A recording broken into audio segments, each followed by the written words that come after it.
सक्तुमिवतित उना पुनन्तो यत्र धीरा मनसा वाचमक्रत।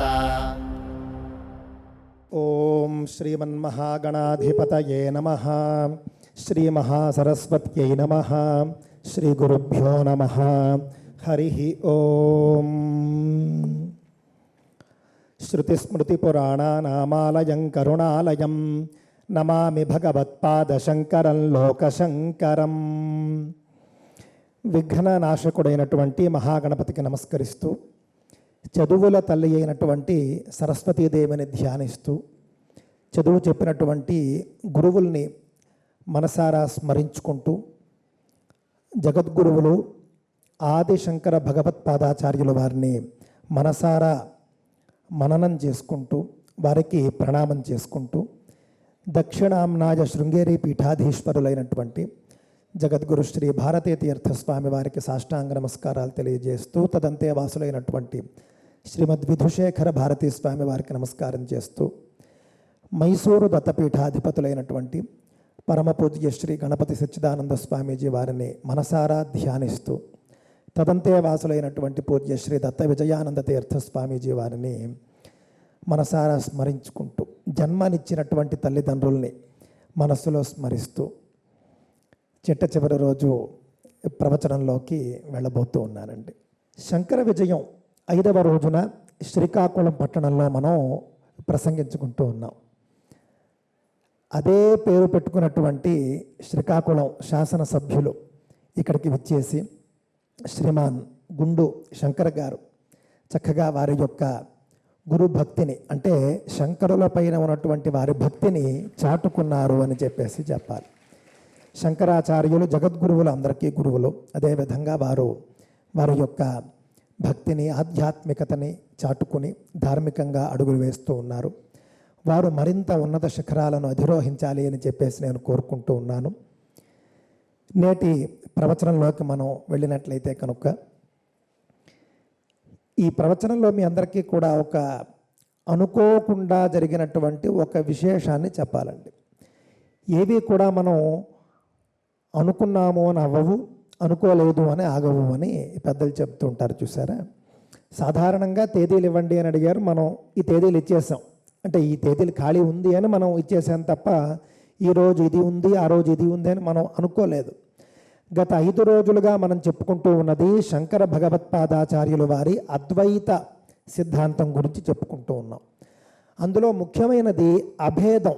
అంటే ఏ దేవతల యందు కూడా అభేదం లేదు. వారెందుకు అంత కష్టపడి ధర్మస్థాపన చేయాల్సి వచ్చింది అని అంటే, మా దేవుడే గొప్ప, వేరే దేవుళ్ళు అసలు పనికిరారన్నట్లుగా అనేక సిద్ధాంతాలు బయలుదేరాయి. దాదాపుగా 72 సిద్ధాంతాలు బయలుదేరాయి నాటి రోజుల్లో. శివుడే గొప్ప అనొకడు, ఇంకెవరు దేవుళ్ళు కాదు అనొకడు. విష్ణువే గొప్ప, ఇంకెవరు దేవుడు కాదు. సూర్యుడే గొప్ప, ఇంకెవరు. అమ్మవారే గొప్ప, సుబ్రహ్మణ్య స్వామే గొప్ప. ఈ విధంగా ఎవరు నమ్మిన దేవుళ్లను వాళ్ళు గొప్ప అని పూజించి ఊరుకోకుండా అది కొంచెం తీవ్రవాదంగా పరిణమిస్తూ వచ్చింది. అంటే మా దేవుడే గొప్ప, వేరే దేవుళ్ళు ఎవరూ కాదు అని. అలాంటి సందర్భంలో వారు బయలుదేరాల్సి వచ్చింది. 72 మతాలను ఖండించేటటువంటి సందర్భంలో ఈ అందరూ దేవతల్ని మించినటువంటి శుద్ధ చైతన్యం గురించి ఆయన చెప్పారు. ఇది ఎందుకు చెబుతున్నాం మనము అనంటే, మన ప్రవచనం ప్రారంభమైనటువంటి రోజు చూడండి, మాస శివరాత్రి సోమవారం. అది శివుడికి, శైవానికి సంకేతం. ప్రవచనం పూర్తి చేసుకుంటూ ఉన్న రోజు చూడండి, ఈరోజు పూరీ జగన్నాథ రథయాత్ర జరుగుతూ ఉన్నటువంటి రోజు. శివ విష్ణువుల యందు ఏ విధమైనటువంటి భేదము లేదు, ఇద్దరు ఒకటే అని మనకు చెప్పకనే చెబుతూ ఉన్నాడు భగవంతుడు, సద్గురువు, జగద్గురువు. కావున శంకరుల యొక్క మార్గం ఏమిటి అనేది మనకు ఈ ప్రవచనం తేదీల ద్వారానే తెలియవస్తూ ఉన్నది. నిన్నటి వరకు మనం ఎంతో అద్భుతమైనటువంటి అంశాలు మనం చెప్పుకోవడం జరిగింది. శంకరులు చాలా సాధించారు, చాలా చేశారు, చాలా ధర్మస్థాపనలో గొప్పగా ముందడుగు వేస్తూ ఉన్నారు. ఆ సందర్భంలో వారు కాంచీపురాన్ని కూడా సందర్శించారండి. మనందరికీ తెలుసు కంచి కామాక్షి ఆలయం, అలాగే అక్కడ ఉన్నటువంటి కంచి కామకోటి పీఠం. ఈ విధంగా శంకరులు కాంచీపురాన్ని సందర్శించారు. సందర్శించి, అంటే కాంచీపురం అని మనం పట్టణం అనుకుంటూ ఉన్నాము, వారు ద్రవిడ దేశం, పాండ్య పాండ్య దేశము, చోళ దేశము, ద్రవిడ దేశాలు అవన్నీ కూడా వారు సందర్శిస్తూ అక్కడ ఉన్నటువంటి వేద వ్యతిరేకమైనటువంటి మార్గానుయాయులు ఎవరైతే ఉన్నారో వాళ్ళందరినీ కూడా అద్వైత మతంలోకి తీసుకుని వస్తూ అక్కడ పృథివీలింగం మనందరికీ తెలుసు కదండి, కాంచీపురంలో ఏకాంబరేశ్వరనాథ క్షేత్రం అని ఉంటుంది ఆలయం. పంచభూత క్షేత్రాల్లో అది పృథివీ క్షేత్రం. మీలో పంచభూత క్షేత్రాల గురించి ఎంతమందికి తెలుసునండి? ఒకసారి చేతులెత్తండి. తక్కువ మందికి తెలుసు. మన భారతదేశంలో, దక్షిణ భారతదేశంలో అనుకుందాం, పంచభూత లింగములు అని 5 క్షేత్రాలు ఉన్నాయండి. అందులో మొట్టమొదటిది పృథివీ క్షేత్రము అని పిలువబడుతుంది. అది కాంచీపురం. కాంచీపురంలో ఉన్నటువంటి ఏకాంబరేశ్వరనాథ స్వామి శివుడు ఉన్నాడు చూసారా, ఆయన పృథివీలింగ రూపంలో ఉంటాడు. అదేవిధంగా జలలింగం అని తిరుచిరాపల్లిలో ఉంటుంది, సమయపురం, అక్కడ జలలింగం ఉంటుంది. తేజోలింగం అనేటటువంటిది తిరువణ్ణామలై, అరుణాచలం మనందరికీ తెలుసు, అక్కడ తేజోలింగం ఉంటుంది, అగ్నిలింగం అంటాం మనం. అదేవిధంగా వాయులింగం శ్రీకాళహస్తిలో ఉంటుంది, అక్కడ శివలింగం శ్వాస తీసుకుంటుంది అని కూడా చెబుతారు పెద్దలు చెప్పినటువంటిది అనుభవపూర్వకంగా. అక్కడ గర్భగుడిలో ఉన్నటువంటి దీపం ఆ యొక్క గాలికి కొంచెం అటు ఇటు ఆడుతూ ఉండడం. ఆ విధంగా వాయులింగం కాళహస్తి అండి. ఆ తర్వాత ఆకాశలింగం చాలా విశేషమైనదండి. పంచభూతలింగాల్లో పృథివీలింగం ఎంత విశేషమో ఆకాశలింగం అంత విశేషం. ఆకాశం అంటే ఏమిటండి? ఖాళీ ప్రదేశం. ఖాళీగా ఉన్నదాన్నే ఆకాశం అంటారు. స్పేస్ అంటే ప్లేసు. ఒక ఖాళీ ప్రదేశం ఎక్కడైనా ఉంటే దానికి ఆకాశం అని పేరు. ఒక చెంబు లోపల ఖాళీ ప్రదేశం ఉంటే దానికి ఆకాశం అని పేరు. మనం ఈ విధంగా పిడికిలు బిగించి లోపల ఖాళీ ప్రదేశం ఉంటే దానికి ఆకాశం అని పేరు. సరే, పృథ్వీలింగము ఇవన్నీ బాగానే ఉన్నాయి. ఆకాశలింగం అంటే ఏమిటి? ఏమీ లేకపోవడమే ఆకాశలింగం. ఆ విధంగా చిదంబర క్షేత్రం ఆకాశలింగం అండి. గర్భగుడిలో మీరు చూసుకుంటే ఏమీ ఉండదు, గర్భగుడిలో ఖాళీగా ఉంటుంది, అదే ఆకాశలింగం. శూన్య రూపంలో స్వామి ఉంటాడు అక్కడ, పరమశివుడు. ఎంత గొప్ప విషయమో చూడండి. ఆ తర్వాత అంటే మీరు గర్భగుడికి వెళ్ళి దర్శనం చేసుకుందామని నిలబడితే మీకు గర్భగుడిలో ఏమీ ఉండదు, ఏమీ లేకపోవడమే దర్శనం. అది చెప్పడం కోసమే అక్కడ ఆకాశ రూపంలో పరమశివుడు ఉంటాడండి. ఆ తర్వాత శంకర భగవత్పాదాచార్యుల వారు అక్కడ ఏం చేశారంటే కాలాంతరంలో, ఎందుకంటే శూన్య దర్శనం అందరూ చేయలేరు కాబట్టి కొంచెం మనలాంటి వాళ్ళ కోసమని ఏం చేశారంటే ఆయన మంత్రరూపంలో అక్కడ పరమేశ్వరుణ్ణి ప్రతిష్ఠ చేశారు. మంత్రరూపము, ఆ తర్వాత బంగారు బిల్వములు, దాని వెనుక మంత్రరూపంలో స్వామి ఉంటాడు. మంగళహారతి ఇచ్చినప్పుడు ఆ మంత్రాలనే చూపిస్తారు. చాలామందికి అర్థం కాదు, ఏదో హారతి ఇచ్చారు, ఏదో చూపించారు అనుకుంటాం. చిదంబర రహస్యం అంటే అదే. అక్కడ ఏమీ లేనటువంటి శూన్య రూపంలో ఉండే పరమశివుణ్ణి మంత్రరూపంలో శంకర స్వామి ప్రతిష్ఠ చేసినటువంటి సందర్భం అండి. ఈ విధంగా పంచభూతలింగాలు. పంచభూతలింగాల్లో మొట్టమొదటిదైనటువంటి పృథివీలింగం ఏదైతే ఉందో దానిని స్వామి దర్శించారండి కాంచీపురంలో. దర్శించిన తర్వాత నేడు మనం కంచిలో చిన్న కాంచీపురము, పెద్ద కాంచీపురము అంటామండి. అక్కడ వరదరాజస్వామి ఆలయం ఉంటుంది. ఆ విధంగా ఈ 2 పట్టణాలని కూడా శంకరాచార్యుల వారే నిర్మింపజేశారు దగ్గరుండి. అదేవిధంగా వరదరాజస్వామికి అక్కడ ఉన్నటువంటి దేవతలకు ఆలయాలు కట్టించింది కూడా సాక్షాత్తుగా శంకరాచార్యుల వారే. ఈ విధంగా శంకరాచార్యుల వారు కాంచీపురంలో కొంతకాలం బస చేశారండి. చేసి అక్కడ ఉన్నటువంటి వాళ్ళందరికీ కూడా అద్భుతమైనటువంటి ఉపదేశాలు చేశారు, సదుపదేశాలు చేశారు. కంచి కామాక్షి ఆలయం ఉంది చూసారా, శంకరులు వచ్చేంత వరకు కంచి కామాక్షి ఆలయంలోనండి తాంత్రిక విధానంలో తంత్రవేత్తలు, వామాచారంలో ఉన్నటువంటి వాళ్ళు పూజలు చేస్తూ ఉండేవారు. శంకరాచార్యుల వారు వచ్చి వాళ్ళందరినీ కూడా తప్పించారు. అంటే ముందు మార్గం మార్చుకోమని చెప్పారు. ఈ విధంగా తాంత్రిక రూపంలో నువ్వు తాంత్రిక విధానంలో పూజలు చేయవద్దు, వామాచారంలో చేయవద్దని చెప్పారు. వాళ్ళ మాట వినలేదు. అందుకని వాళ్ళని ఏం చేశారు, వాళ్ళను పక్కన పెట్టారు. పక్కన పెట్టి చక్కగా వైదికంగా పూజలు చేసేటటువంటి వాళ్ళను అక్కడ నియమించి అద్భుతంగా అక్కడ పూజలు జరిగేటట్లుగా ఏర్పాటు చేశారండి. అక్కడికి శంకరాచార్యుల వారి వద్దకు వాదన కోసం చాలామంది వచ్చారు, వాదించారు. వాళ్ళ మతాలను ఖండించి మళ్ళీ అక్కడ కూడా పునఃప్రతిష్ఠ, వైదిక మత ప్రతిష్ఠ వారు చేయడం జరిగిందండి. ఆ తర్వాత కాంచీనగరం నుండి బయలుదేరి తిరుపతి క్షేత్రంలో వెంకటేశ్వర స్వామిని దర్శించారు శంకరాచార్య స్వామి. చాలామంది మనందరికీ తెలిసినటువంటి అంశమే, మనమంతా చెప్పుకుంటూ ఉంటాం. తిరుపతి క్షేత్రంలో తిరుమలలో ఉన్నటువంటి వెంకటేశ్వర స్వామి ఆ యొక్క దర్శనం చేసుకున్న తర్వాత శంకరాచార్య స్వామి అక్కడ ఒక యంత్రాన్ని స్థాపించారు అని చెప్పేసి పెద్దలు చెప్పగా విన్నాం మనం. ఏ యంత్రాన్ని స్థాపించారు అనేది మనకు అప్రస్తుతం. ఒక యంత్రాన్ని అయితే కలియుగంలో లోక కళ్యాణం కోసం శంకరులు స్థాపించడం జరిగింది. స్థాపించి వెంకటేశ్వర స్వామిని దర్శించి ఆ తర్వాత మెల్లగా ఆయన విదర్భ రాజధానికి వెళ్ళారు. విదర్భ దేశం అని ఉంటుంది, ఇప్పుడు మహారాష్ట్ర ప్రాంతంలో ఉంటుంది. విదర్భకు వెళ్ళి ఆ దేశాధిపతి అక్కడ ఉన్నటువంటి రాజు యొక్క గౌరవాన్ని పొంది ఆ రాజును ఆశీర్వదించి ఆ తర్వాత అక్కడి నుండి భైరవ మతం అని ఒక మతం అండి. చెప్పాను కదండి నేను ఇందాక చెప్పినట్లుగా, మన వాళ్ళకి ఏంటంటే వాళ్ళు పూజించే దేవుడే దేవుడు అనుకోవడం. ఆ విధంగా కాలభైరవుణ్ణి పూజించేటటువంటి వాళ్ళు మా దేవుడే దేవుడు ఇంకెవరూ లేరు అని చెప్పి వాళ్ళు పూజిస్తూ ఉండేవాళ్ళు. అప్పుడు కాకపోతే కొంచెం భైరవ మతం వాళ్ళు ఏంటంటే కొంచెం కాస్త తాంత్రికంగా ఉండేది. ఆ యొక్క పూజా విధానం అదంతా కూడా కాస్త విచిత్రంగా వేదానికి దూరంగా కనిపిస్తూ ఉండేది. ఆ భైరవ సిద్ధాంతాలను కూడా ఆయన ఖండించారు. అక్కడి నుండి ఆయన కర్ణాటక దేశానికి బయలుదేరారండి. కర్ణాటక దేశానికి బయలుదేరితే అప్పుడు అక్కడ ఉన్నటువంటి కొంతమంది, అంటే ఎవరు, మన విదర్భ దేశ ఆస్థానంలో ఉండేటటువంటి పండితులు, ముఖ్య పండితుడు ఒక ఆయన శంకరుల వద్దకు వచ్చి, స్వామి మీరు దయచేసి కన్నడ దేశానికి వెళ్ళకండి, కన్నడ దేశంలో కొంతమంది భైరవ మతానికి చెందినటువంటి తాంత్రికులు అక్కడ ఉన్నారు, కాపాలికులు అని పేరు. కాపాలికులు అప్పుడు కర్ణాటక దేశంలో ఉన్నారు. వారికి ఈర్ష్యాసూయలు చాలా ఎక్కువ. వారు కొంచెం వామాచారానికి సంబంధించి వారు ఆభిచారకులు, అంటే మన భాషలో చెప్పాలి అంటే ఒక రకంగా చేతబడి వంటివి వారు చేస్తారు. వారు ఈర్ష్యాసూయులతో మీ మీద ఏమైనా చేస్తే కనుక మేము ఎవరు తట్టుకోలేము, మీకు ఏదైనా కీడు కలిగితే కనుక మేము తట్టుకోలేము అని చెప్పేసి ఆయన చెప్పారు. వెళ్ళవద్దని చెప్పారు. వాళ్ళు క్షుద్ర పూజలు చాలా చేస్తారు, మీ కీర్తి సహించరు అని.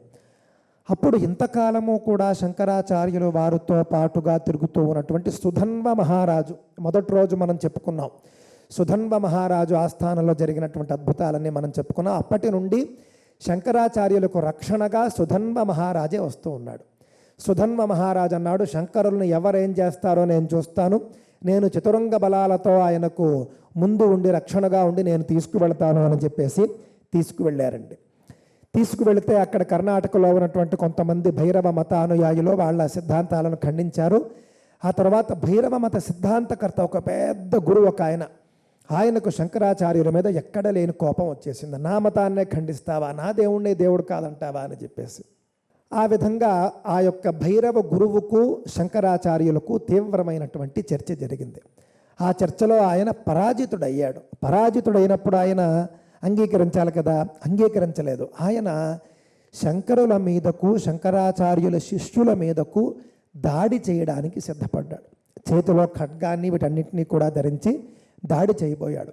వెంటనే సుధన్వ మహారాజు అడ్డుకుని పూర్తిగా ఒక చిన్నపాటి యుద్ధమే జరిగింది. అటువైపేమో ఆ యొక్క కాపాలికులు, ఇటువైపేమో శంకర శిష్యులు, సుధన్వ మహారాజు. తీవ్రమైనటువంటి యుద్ధం జరిగింది. యుద్ధంలో సుధన్వ మహారాజు కొంతమందిని సంహరించాడు. ఆ తర్వాత శంకరాచార్యుల వారు చూస్తూ ఉన్నారు. పాపం సుధన్వ మహారాజు చాలా కష్టపడుతూ ఉన్నాడు. ఎందుకు అనంటే కాపాలికులు సామాన్యులైనటువంటి యోధులు కాదు, సామాన్య సైనికులు అనుకోండి. సామాన్య యోధులైతే కనుక అస్త్రశస్త్రాలతో రాజు అలాగే రాజసైన్యం వాళ్ళు సంహరిస్తుంది. కానీ వీళ్ళు విపరీతమైనటువంటి క్షుద్ర పూజలు అవి చేసి వాళ్ళు సంపాదించుకున్నటువంటి ఆ యొక్క బలం ఉంది, క్షుద్ర పూజల బలం వాళ్ళ దగ్గర ఉంది. దానిని రాజసైన్యం నిర్మూలించడం కొంత కష్టం. అందుకని వాళ్లకు బాగా కష్టం అవుతోంది అని గ్రహించినటువంటి శంకరాచార్య స్వామి వారు ఏం చేశారంటే ఒక్కసారి గట్టిగా ఆయన హుంకరించారు. హుం అన్నారు, అంతే. ఆ హుం అన్నటువంటి హుంకారం నుండి కొన్ని అగ్నిజ్వాలలు బయలుదేరి ఆ కాపాలిక మత గురువు యొక్క శిష్యులందరినీ కూడా దహించవేసిందండి. ఇది శంకరాచార్యుల యొక్క గొప్పదనం. ఆయన ఏమీ యుద్ధం చేయాల్సిన అవసరం లేదు, హుంకరిస్తే చాలు. నిజమైనటువంటి గురువులు అలా ఉంటారండి. మొత్తం ఆయన కాపాలిక మతస్థులైనటువంటి శిష్యులందరూ సంహరింపబడ్డారు. కాపాలిక మత గురువు మాత్రం జీవించి ఉన్నాడు. ఆయన శంకరాచార్యులు నేను ఏదైనా చేసేయాల్సిందే అని చెప్పేసి ఖడ్గం తీసుకుని ఈయన దగ్గరికి వస్తూ ఉన్నాడు. వస్తూ ఉంటే శంకరాచార్యులు వారు సుధన్వ మహారాజు ఆయన్ని నిర్మూలించారు. అంటే ఆయన్ని చంపబోయి సుధన్వ మహారాజు ఎందుకో ఆగాడు, శంకరులు ఆపారా అన్నట్లుగా. ఆగిన వెంటనే ఇంకా నా చేయి దాటిపోయింది నా పరిస్థితి అని అనుకున్నటువంటి ఆ యొక్క కాపాలిక భైరవ గురువు తన దేవుడైనటువంటి కాలభైరవుణ్ణి ప్రార్థించాడు. వెంటనే కాలభైరవుడు ప్రత్యక్షమయ్యాడండి. ప్రత్యక్షమైతే కాలభైరవుడితో అతను అంటాడు, స్వామి మిమ్మల్ని దేవుడు కాదంటున్నాడు ఈయన, మిమ్మల్ని పూజించేటటువంటి మతాన్ని ఖండిస్తూ ఉన్నాడు ఈయన, మేము అంగీకరించలేకున్నాము, వెంటనే నువ్వు శంకరుల్ని సంహరించి మా అందరినీ కూడా నువ్వు కాపాడు, మా మతాన్ని కాపాడు అని చెప్పేసి కోరాడు ఆయన. వెంటనే అప్పుడు కాలభైరవుడు అన్నాడు, నన్ను దేవుడు కాదని అనలేదయ్యా ఆయన, నీకేం అర్థమైంది, నేను ఆయన వేరు వేరు కాదు, నేను ఆయన ఒకరే, ఆయన్ని సంహరించమంటున్నావు అని అంటే కనుక నువ్వు నన్నే నిర్మూలించమని కోరుతూ ఉన్నావు అని చెప్పేసి నీ వంటి వారు లోక కంటకులు అని చెప్పి కాలభైరవుడు స్వయంగా అతని భక్తుడే అయినప్పటికీ కూడా దారి తప్పాడు అని చెప్పేసి ఆ యొక్క కాపాలిక గురువును సంహరించాడండి. అక్కడితో కాపాలిక మతం అనేటటువంటిది నిర్మూలనం అయింది. ఇక్కడ మనకు అనిపిస్తుంది ఏమిటి మతాలు ఏమిటి, వాళ్ళు చేస్తే మాకేమిటి లాభం అని చెప్పేసి. అలా కాదండి, ఏ మతం అయినప్పటికీ కూడా ఇక్కడ ఒక సూక్ష్మం ఉంది, గుర్తించండి. ఏ మతమైనా సనాతన ధర్మంలో ఉన్నటువంటి ఒక ఉపమతాల ఇవన్నీ కూడా వీళ్లలో ఉన్నటువంటి తీవ్రవాదాన్నే మన దేవుడు సహించలేదు, మన ఆచార్యుడు సహించలేదు. కానీ మన కర్మ కొద్దీ ఇతర మతాలకు చెందినటువంటి తీవ్రవాదాన్ని మనం సహిస్తూ ఉన్నాం. మన వాళ్ళలో చైతన్యం రావటం లేదు. చైతన్యం రావాలండి. ఎందుకు చైతన్యం రావటం లేదు మన దక్షిణ దేశ హిందువుల్లో నేను మీకు మాట చెబుతాను. ఉత్తర భారతదేశంలోనండి హిందువులు నానా కష్టాలు పడ్డారు. ఎందుకనంటే ఈ యొక్క మొఘలాయులు వీళ్ళంతా కూడా ఎక్కువగా అక్కడే బలంగా ఉన్నారు. ఢిల్లీ సుల్తాన్లుగా వాళ్ళు పరిపాలన చేస్తూ ఉండేవారు. అటువైపు ఉన్నటువంటి ఆ యొక్క ప్రాంతం అంతా వాళ్ళ ఆధీనంలో ఎక్కువగా ఉండేది, ఉత్తర భారతదేశం అంతా కూడా. దక్షిణ భారతదేశానికి వచ్చేప్పటికి ఏంటంటే మన విజయనగర సామ్రాజ్యం ఉంది చూసారా, విజయనగర సామ్రాజ్యం దక్షిణ దేశంలోకి ఆ యొక్క మొఘలులు తురుష్కులు రాకుండా చాలా అడ్డుగోడలాగా నిలిచి హిందూ ధర్మాన్ని దక్షిణ దేశంలో కాపాడిందండి విజయనగర సామ్రాజ్యం. మొట్టమొదట ఆ యొక్క విజయనగర సామ్రాజ్య స్థాపకులు ఎవరో తెలుసునండి, అప్పటి శృంగేరి పీఠాధిపతి అయినటువంటి విద్యారణ్య స్వామి వారు. ఒక మహా సామ్రాజ్య స్థాపకులు ఆయన. మనకు తెలియదు శృంగేరి పీఠాధిపతులు ఎంత కష్టపడ్డారో దక్షిణ దేశంలో సనాతన ధర్మాన్ని పరిరక్షించడం కోసం అనేది మనకు తెలియదండి. హరిహర రాయలు బుక్కరాయలు అని ఇద్దరు అన్నదమ్ములు. వీళ్ళిద్దరూ కూడా గతి లేక హిందువులయ్యుండి క్షత్రియులయ్యుండి వీళ్ళు ముస్లిం మతంలోకి మారిపోయారండి. ఆ ఇద్దరు రాజులు కూడాను. కాస్తో కూస్తో ఇక్కడ ఉన్నటువంటి రాజుల్లో వాళ్ళే శ్రేష్ఠులు బలవంతులు. వాళ్ళే మతం మారిపోతే ఇంకిక్కడ సనాతన ధర్మాన్ని స్థాపించేదెవరు, రక్షించేదెవరు అని అప్పటి శృంగేరి పీఠాధిపతులైనటువంటి విద్యారణ్య స్వామి వారు చాలా బాధపడ్డారండి. చాలా బాధపడి ఇలా కాదు, నేను వీళ్ళిద్దరినీ ఏదో ఒకటి చేస్తాను అని చెప్పేసి వాళ్ళిద్దరినీ పిలిపించారు.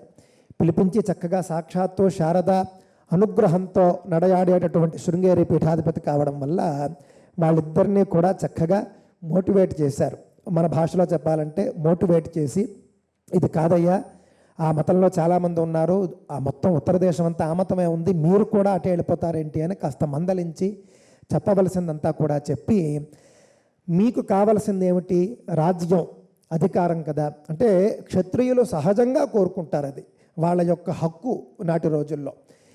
నేను మీకు రాజ్యాన్ని ఇప్పిస్తాను, నేను మీకు అధికారాన్ని ఇప్పిస్తాను, మీరు మళ్ళీ సనాతన ధర్మంలోకి రండి, నేను మిమ్మల్ని రాజుల్ని చేస్తాను అని చెప్పేసి అభయం ఇచ్చి హామీ ఇచ్చి వాళ్ళని మళ్ళీ హిందూ ధర్మంలోకి సనాతన ధర్మంలోకి గర్వాపసి చేసినటువంటి చరిత్రలో మొట్టమొదటి గురువు విద్యారణ్య స్వామి వారండి. నేడు మనం గర్వాపసి అనేటటువంటి మాట వింటూ ఉంటాం, కానీ మొట్టమొదట ఇస్లాం మతం నుండి ఇద్దరు పవర్ఫుల్ కింగ్స్ వాళ్ళిద్దరూ కూడా వాళ్లను హిందూ ధర్మంలోకి మళ్ళీ తీసుకుని వచ్చినటువంటి మహానుభావుడు ఆయన విద్యారణ్య స్వామి వారు. హరిహర రాయలు బుక్కరాయలు వాళ్ళిద్దరూ కూడా మళ్ళీ హిందూ ధర్మంలోకి వచ్చిన తర్వాత వాళ్లకు చెప్పవలసినటువంటి వ్యూహాలన్నీ కూడా చెప్పి అద్భుతంగా వాళ్ళను నడిపించి అఖండమైనటువంటి విజయనగర సామ్రాజ్య స్థాపన వాళ్ళ చేత చేయించారండి. ఆ విజయనగర సామ్రాజ్యం వల్లనే దక్షిణ దేశంలో హిందూ ధర్మం నిర్మూలింపబడకుండా బలంగా కొనసాగింది. దృష్టిలో పెట్టుకోండి. విద్యారణ్య స్వామి వారి పేరు మీదుగా వచ్చినటువంటి విద్యానగరము అని మొదట విద్యానగరం అని ఉండేది. విద్యానగర సామ్రాజ్యం అది. వాళ్ళు క్రమక్రమంగా ఆ రాజులు అప్రతిహతమైనటువంటి విజయాలు సాధిస్తూ ఉండగా అది విజయనగర సామ్రాజ్యంగా రూపాంతరం చెందింది. ఆ తరువాత కొంతకాలానికి ఏమైందంటే విజయనగర సామ్రాజ్యం కాస్త బలహీనపడిందండి. విజయనగర సామ్రాజ్యం బలహీనపడుతూ ఉన్నటువంటి సందర్భంలో దక్షిణ దేశాన్ని కాపాడింది ఎవరో తెలుసునండి? ఛత్రపతి శివాజీ మహారాజు గారు కాపాడారు దక్షిణ దేశంలో హిందూ ధర్మాన్ని. మహారాష్ట్ర కేంద్రంగా మరాఠా సామ్రాజ్యం ఎంతో గొప్పగా అక్కడ ఉజ్వలంగా విస్తరించి దక్షిణ దేశం ఆయన పూర్తిగా కంట్రోల్లోకి తీసుకుని హిందూ ధర్మాన్ని మళ్ళీ కొనసాగిస్తూ వచ్చారు. కానీ ఉత్తర భారతదేశంలో వాళ్లకు అలాంటి రాజులు కొంతకాలం లేకపోవడం వల్ల మొత్తం అంతా కూడా ఇస్లాంమయమైపోయి మన హిందువులు చాలా నానా కష్టాలు పడి రకరకాల, మన భాషలో చెప్పాలంటే టార్చర్లన్నీ అనుభవించి నేటికి కూడా ఉత్తర దేశంలో హిందువులు కొనసాగుతూ ఉన్నారు. వాళ్ళు అన్ని కష్టాలు చూశారు కాబట్టి వాళ్లకు వాళ్ళ ధర్మం మీద, అంటే మన హిందూ ధర్మం మీద అద్భుతమైనటువంటి ఒక కాంక్ష ఉన్నది. ఇటువైపు మనం కష్టాలు చాలా తక్కువగా చూసాము, లేకపోతే ఏమీ చూడలేదు. దానివల్ల మనలో ఏమిటంటే మన కడుపు నిండితే చాలు, మాకు ఉద్యోగం వస్తే చాలు, మాకు సంపద, మాకు ఇల్లు, మాకు పెళ్ళి, మాకు పిల్లలు, ఈ విధంగా మనం ఉన్నాం. ఇది చాలా తప్పండి. హిందూ ధర్మం అనేటటువంటిది నిలబడితేనే మనమంతా కూడా ఒక పారాయణ అయినా చేసుకోగలుగుతాము, ఇంట్లో దీపమైనా పెట్టుకోగలుగుతాం. ఇక్కడ స్త్రీమూర్తులు చాలామంది ఉన్నారు. ఒక్క మాటలో చెబుతాను నేను మీకు. మన ఇంట్లో ఆడపిల్లలు ఉన్నారనుకోండి, ఆ ఆడపిల్లలు హిందూ అబ్బాయిని పెళ్లి చేసుకుంటే కనుక ఆ భర్తకు ఈవిడ మాత్రమే భార్య. అదే ఆడపిల్ల పొరపాటున మీ సంరక్షణ, మీ యొక్క పెంపకంలో తేడా వచ్చి ఏ ముస్లింనో పెళ్లి చేసుకుంది అనుకోండి, వాడికి ఉన్నటువంటి 4-5 భార్యల్లో ఈవిడ కూడా ఒకటి అవుతుంది. దృష్టిలో పెట్టుకోండి. ఇదే చెప్పండి మీరు మీ పిల్లలకి. మీరు ప్రేమిస్తే ప్రేమించండి అమ్మా, మేము కాదంటం లేదు, కానీ హిందూ అబ్బాయిని ప్రేమించండి అని చెప్పండి. ఎందుకు అనంటే అది ఎలాగో మీరు ఆపలేరు. వాళ్ళు ప్రేమించి వస్తే పాపం కూతురు కోరుకుంది అని చెప్పేసి మీరు ఇచ్చి పెళ్లి చేస్తూనే ఉన్నారు. కానీ ముస్లింలను పెళ్లి చేసుకోకుండా ఆపండి. మనం ఎన్ని వార్తలు చూస్తూ ఉన్నాం. ఇది చెప్పడానికి నాకేమీ అభ్యంతరం లేదండి. ఎందుకు అనంటే వాళ్ళ ప్రార్థనా మందిరాల్లో అబ్బాయిలకి పొద్దున్న లేస్తే వాళ్ళకు బోధించేది ఇదే. మీరు వెళ్ళి చక్కగా హిందూ అమ్మాయిల్ని మీరు బాగా ఆకర్షించి మీరు తీసుకుని వచ్చేసేయండి అని చెబుతూ ఉండడం. అందున కూడా హిందూ అమ్మాయిల్లో కొన్ని కేటగిరీస్ ఉంటాయి. ఈ ఫలానా కులం అమ్మాయిల్ని మీరు పెళ్లి చేసుకుని వస్తే కనుక మీకు ఇంత తాయిలం. ఆ అబ్బాయి ఏ ఉద్యోగం చేయక్కర్లేదు, నెలకి వాడికి ఆ పని చేయడానికే జీతం ఇస్తారు. ఒక మంచి స్పోర్ట్స్ బైక్ లాంటి బైక్ ఒకటి ఇస్తారు. వాడి మెయింటెనెన్స్ ఖర్చులన్నీ ఇస్తారు. వాళ్ళు చెప్పిన విధంగా ఎవరినైనా ఒక అమ్మాయిని వాడు కనుక ఆకర్షించగలిగితే ఆ అమ్మాయికి అన్ని ఆనందాలు కలిగించడానికి కూడా వీళ్ళు ఫండ్ చేస్తారు. ఇన్ని దరిద్రాలు కూడా వాళ్లకు ఏర్పాటు చేసి వాళ్ళ వలలో మన వాళ్ళు పడుతూ ఉన్నారండి. నేను మొన్న చెప్పినట్లుగా ఒక ఆడపిల్ల మన ఇంటి నుండి కనుక, ఒక హిందూ కుటుంబం నుండి కనుక వేరే మతంలోకి వెళ్ళిపోయింది అని అంటే అయిపోయింది, ఒక హిందూ కుటుంబం నశించింది అని అర్థం. దృష్టిలో పెట్టుకోండి. ఒక ఆడపిల్ల నశిస్తే ఒక హిందూ కుటుంబమే నశించినట్టు లెక్క. కావున ఆడపిల్లలు వేరే మతాల వాళ్లకు వెళ్ళిపోకుండా మనమంతా కూడా కాపాడుకోవాలండి. ఎందుకు అనంటే ఇంతమంది ఇన్ని కష్టాలు పడి మన ధర్మాన్ని మన వరకు తీసుకుని వచ్చారు. అందుకే మనం ఇక్కడ కూర్చుని నేను ప్రవచనం చెబుతూ ఉన్నాను, మీరు వింటూ ఉన్నారు. దృష్టిలో పెట్టుకోండి. ఆ విధంగా శంకరాచార్య స్వామి వారు కాపాలిక మతాన్ని కూడా ఖండించారు. ఆ తర్వాత చార్వాక మతాన్ని ఆయన ఖండించడం జరిగింది. చార్వాక మతం అంటే నాస్తిక మతం అండి. దేవుడు లేడు అని చెప్పేటటువంటి ఒక మతం. నేటి రోజుల్లో మనం దాన్ని చూస్తూ ఉంటాం. దేవుడు లేడు అని చెప్పేటటువంటి మతాలు నేడు ఉన్నాయి. కాకపోతే దురదృష్టవశాత్తు భారతదేశంలో ఉన్నటువంటి కొన్ని నాస్తిక సంఘాలు కానీ, నాస్తిక పార్టీలు కానీ వాళ్ళ ఏకైక ఎజెండా ఏమిటయ్యా అంటే, సరే నువ్వు నాస్తికుడివి, దేవుడు లేడు అన్నావు, ఏ మతానికి చెందినటువంటి దేవుడు లేడు నువ్వు నమ్మాలి కదా. నేటి రోజుల్లో నాస్తికుడు అని అంటే హిందూ ధర్మానికి సంబంధించినటువంటి దేవుడు మాత్రమే లేడు అని నమ్మి బోధించేవాడు నాస్తికుడు. నేటి రోజుల్లో మనం అర్థం చేసుకోవాలి. అలాగే కమ్యూనిస్టులు అని కొంతమంది ఉంటారు, వాళ్ళు కూడా నాస్తికులము మేము అని చెప్పుకుంటూ ఉంటారు. నిజంగా మీరు సంపూర్ణ నాస్తికులు అనుకోండి, చాలా సంతోషం. అది ఒక మతం, శంకరులు ఖండించిన మతం, రేపు ఎవరో ఒకళ్ళు ఖండిస్తారని చెప్పి మేము చూస్తూ కూర్చుంటాం. వాళ్లకు ఇతర మతాలకు చెందినటువంటి దేవుళ్ళ అస్తిత్వం మాత్రం వాళ్లకు నచ్చుతూ ఉంటుంది. హిందూ ధర్మానికి సంబంధించిన దేవుళ్ళు మాత్రం లేరని వాళ్ళు చెబుతూ ఉంటారు. ఆ విధంగా చార్వాక మతము, సౌగత మతము, ఇందాక చెప్పుకున్నటువంటి శూన్య మతము, ఈ విధంగా అనేక మతాలని ఆయన ఖండించేశారు. ఇంకా ఖండించడానికి భారతదేశంలో ఏమీ లేదు. సంపూర్ణమైనటువంటి సనాతన ధర్మ స్థాపన పూర్తి చేశారు జగద్గురు శంకరాచార్యులు. వారి పని పూర్తయిపోయింది, సంపూర్ణమైనటువంటి సనాతన ధర్మ స్థాపన చేశారు. ఆ తర్వాత నీలకంఠ పండితుడు అనేటటువంటి పండితుడు, భాట్ట భాస్కరుడు అనేటటువంటి ఒక మహాపండితుడు, వాళ్ళు కూడా కొంచెం వాళ్ళు శంకరాచార్యులకు దగ్గరగానే ఉన్నారు, కానీ వారు కాస్త వేదానికి దూరంగా జరుగుతూ ఉన్నారేమో అని చెప్పేసి భావించినటువంటి శంకరాచార్యులు వారిని కూడా సున్నితంగా మందలించి వాళ్ళ మతాలను కూడా ఖండించి వారిని సరి అయినటువంటి మార్గానికి తీసుకురావడం జరిగిందండి. ఆర్హత మతమని అదని ఇదని చాలా మతాలండి, మనకి తెలియదు. నేటి రోజుల్లో మనం అనుకుంటాం ఇన్నే మతాలు అని చెప్పేసి. ప్రపంచంలో హిందూ ధర్మం యొక్క స్థానం ఏమిటో తెలుసునండి. ప్రపంచవ్యాప్తంగా మనం చూసుకుంటే హిందూ ధర్మం 3వ స్థానంలో ఉన్నది. మొట్టమొదటి స్థానంలో క్రైస్తవం ఉన్నది. దాదాపుగా 200-250 కోట్ల మంది జనాభా క్రైస్తవానికి ఉన్నారు.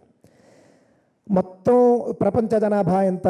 750 కోట్లు, 800 కోట్లు అయిపోయి ఉంటారులేండి, ఇది ఎప్పటిమాట.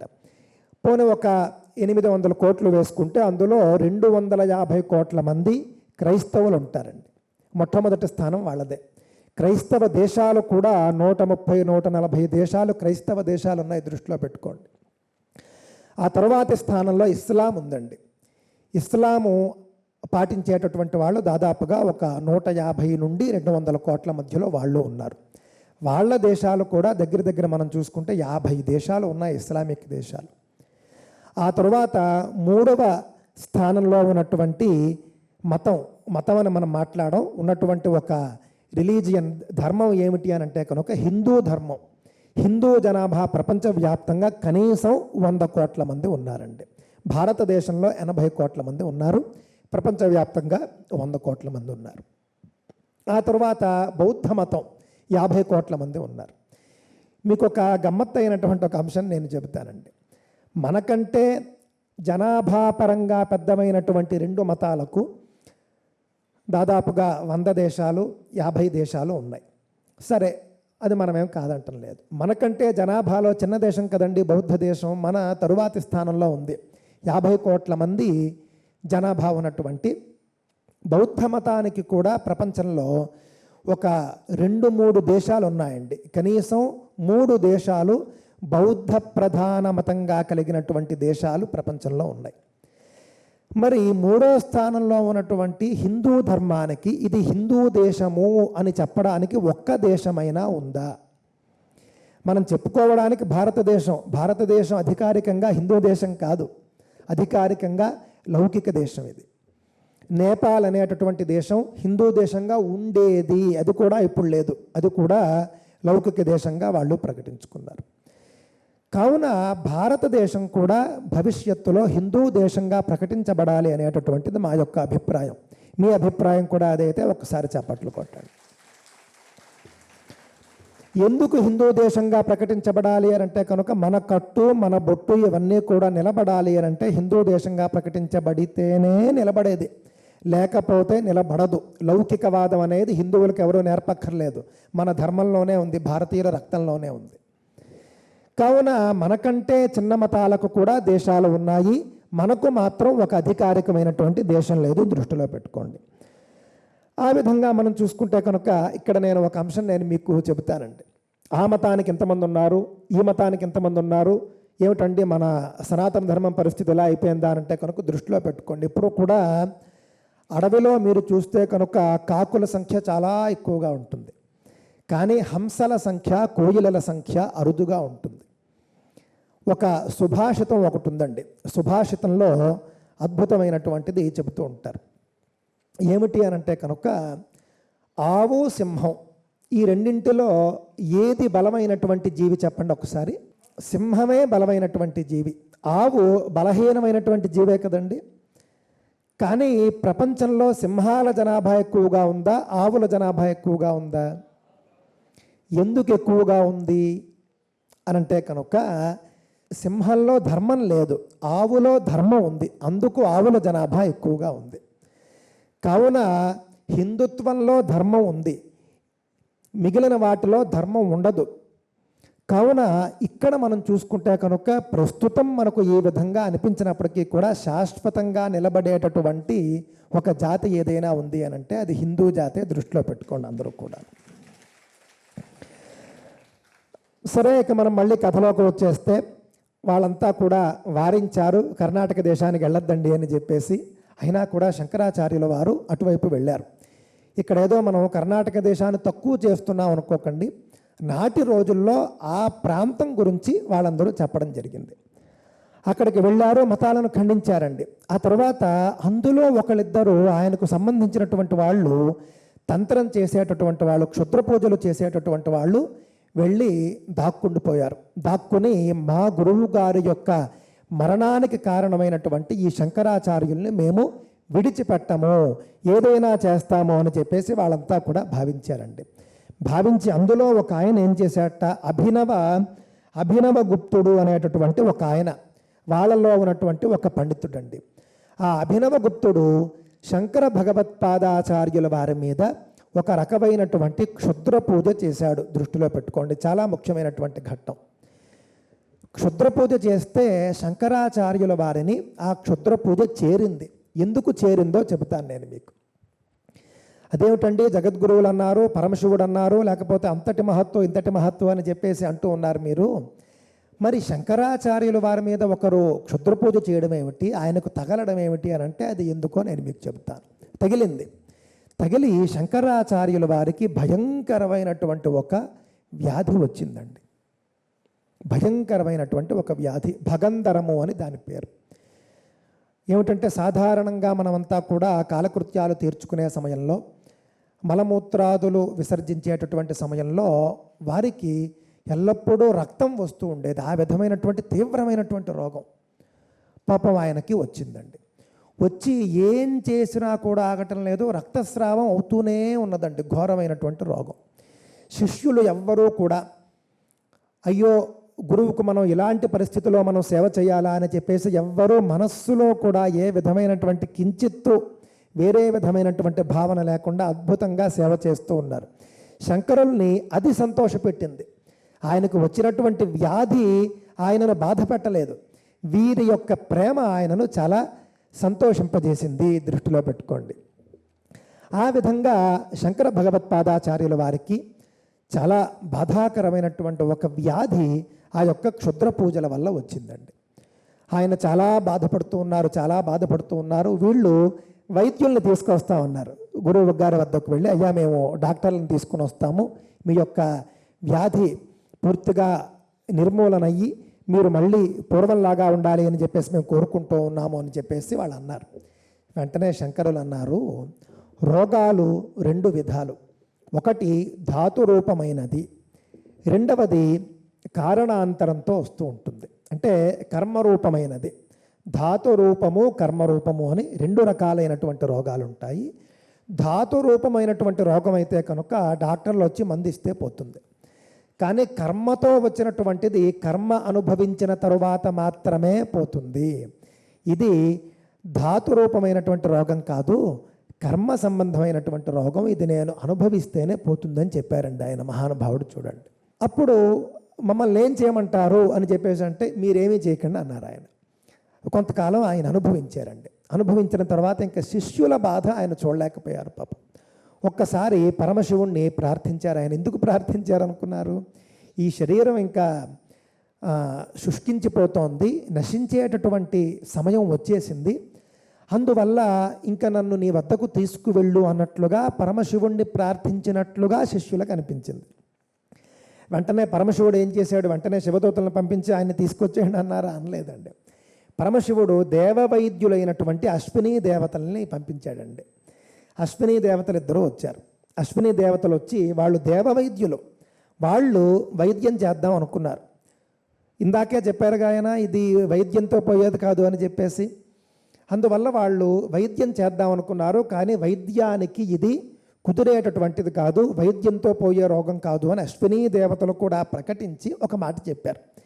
ఇది కొందరు మీ గురువు గారి యొక్క శత్రువులు చేసినటువంటి క్షుద్ర ప్రయోగం వల్ల వచ్చినటువంటి వ్యాధి.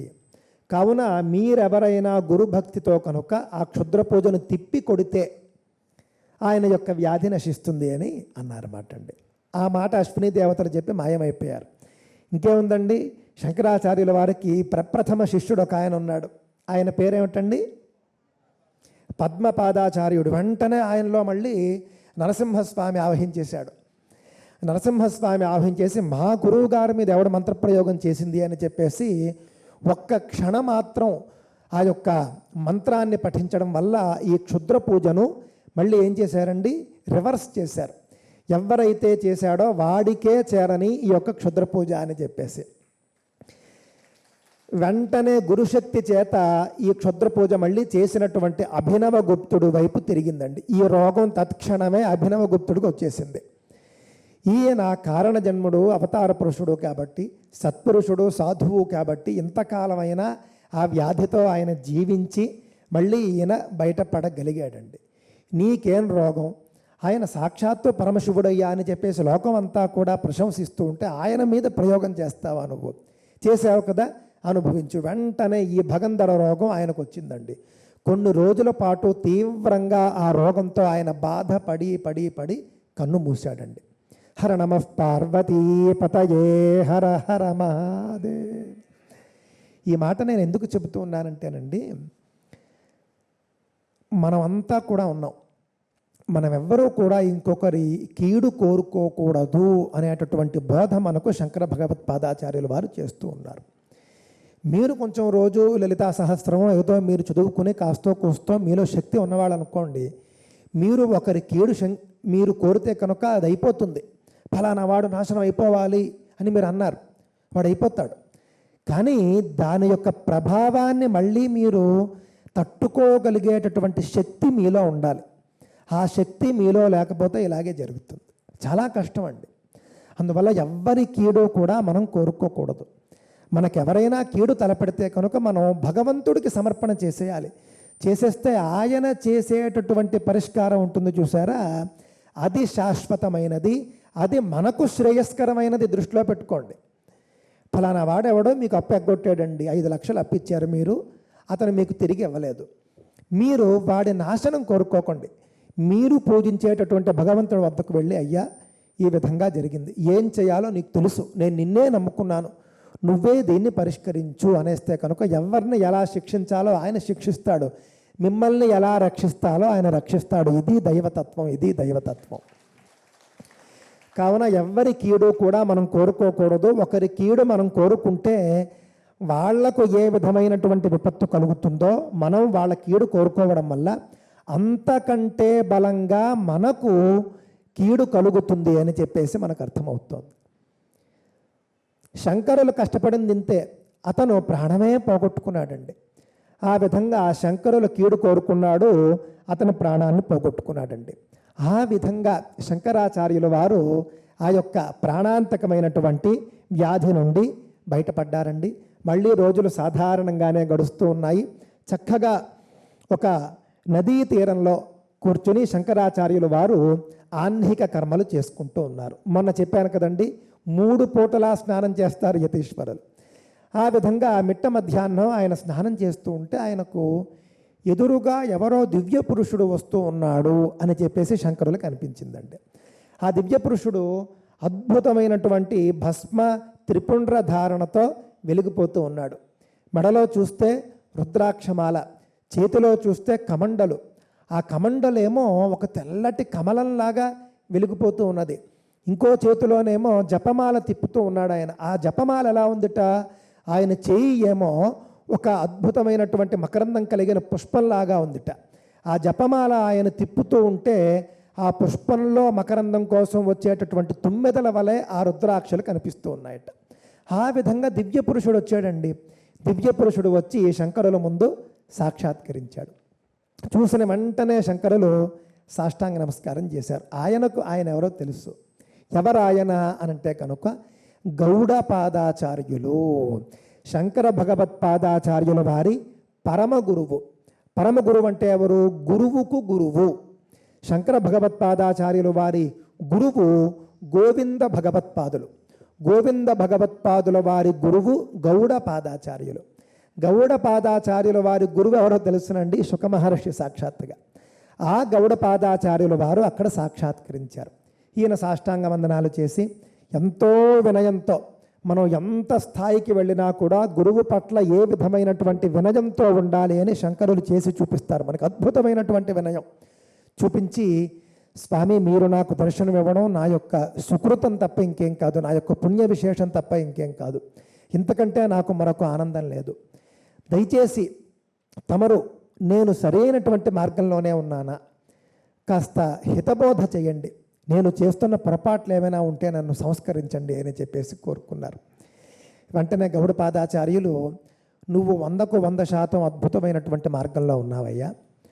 నువ్వు నేను రచించినటువంటి ముండకోపనిషత్తు, మాండూక్యోపనిషత్తు సంబంధించినటువంటి భాష్యానికి నువ్వు వార్తికలు రాశావు అని చెప్పేసి నా శిష్యుడి ద్వారా తెలిసింది. అవి చూద్దామని వచ్చాను, ఒకసారి చూపించు అని ఆయన అన్నారండి. అన్న వెంటనే ఈయన శంకరులు చాలా వేగంగా, మన ఇంటికి ఎవరైనా పెద్ద గురువుగారు వచ్చారనుకోండి, ఎంత కంగారు పడతాం మనం. మనకు ఎంతమంది సేవకులైనా ఉంటారున్నా మనం కంగారు పడతాం సొంతంగా. ఆ విధంగా ఎంతో కంగారు పడుతూ ఆయన రాసినటువంటి వార్తికలు తీసి ఆయనకు చూపించారు.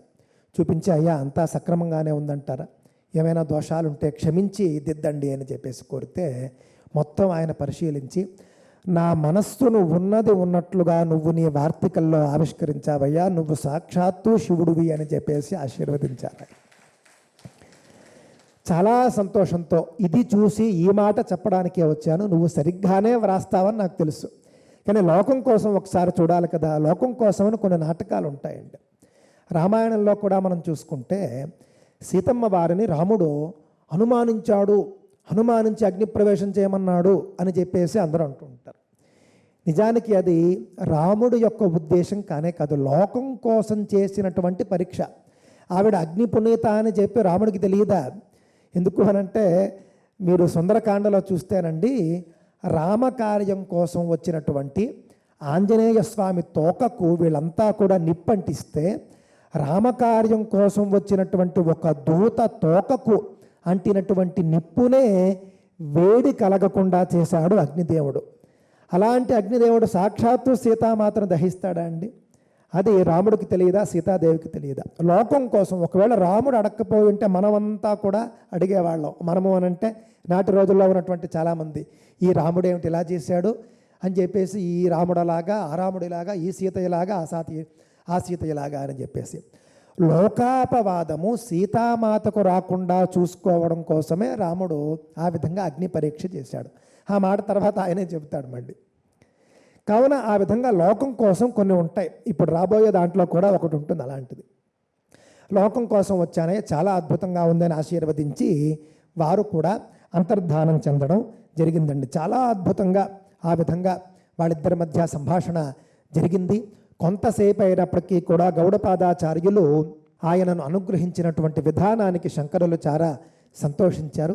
ఆ తరువాత శంకరులు చేసినటువంటి అద్భుతమైనటువంటి ఒక పని, ముఖ్యమైనటువంటి కార్యం ఏమిటి అని అంటే కనుక, కాశ్మీర దేశంలో ఉన్నటువంటి సర్వజ్ఞ పీఠాన్ని అధిరోహించడము అనేటటువంటి కార్యక్రమం. కాశ్మీర్లోనండి శారదా పీఠం అని ఒకటి ఉంటుంది.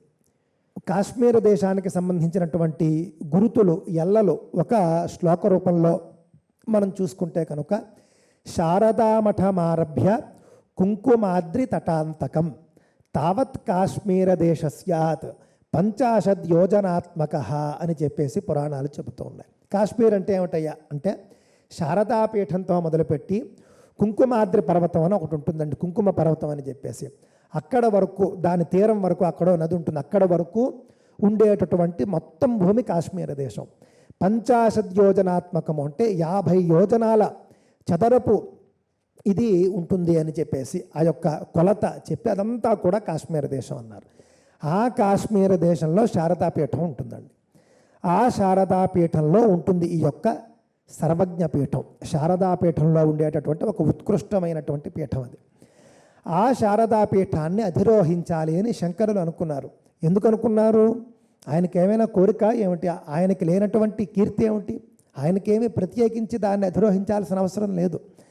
కానీ ఆ యొక్క శారదాపీఠంలో ఉన్నటువంటి సర్వజ్ఞ పీఠాన్ని అధిష్ఠించాలి అని అంటే 4 ద్వారాలు ఉంటాయండి.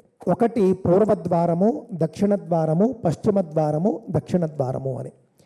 ఏ పండితుడైతే ఆ పీఠాన్ని అధిష్ఠించడానికి వెళ్తాడో అక్కడ ఉన్నటువంటి అనేక పండితుల్ని, సాధారణ పండితులు కాదు, వాళ్ళందరినీ కూడా వాదనలో జయించి నేను సర్వజ్ఞుణ్ణి అని చెప్పి నిరూపించుకున్న తర్వాత ఆ నిరూపించబడినటువంటి పండితుడు ఎవడైతే ఉన్నాడో అతను భారతదేశంలో ఏ దిక్కుకు చెందినవాడైతే ఆ దిక్కు ద్వారం నుండి పైకెక్కి సర్వజ్ఞ పీఠాన్ని అధిరోహించాలి.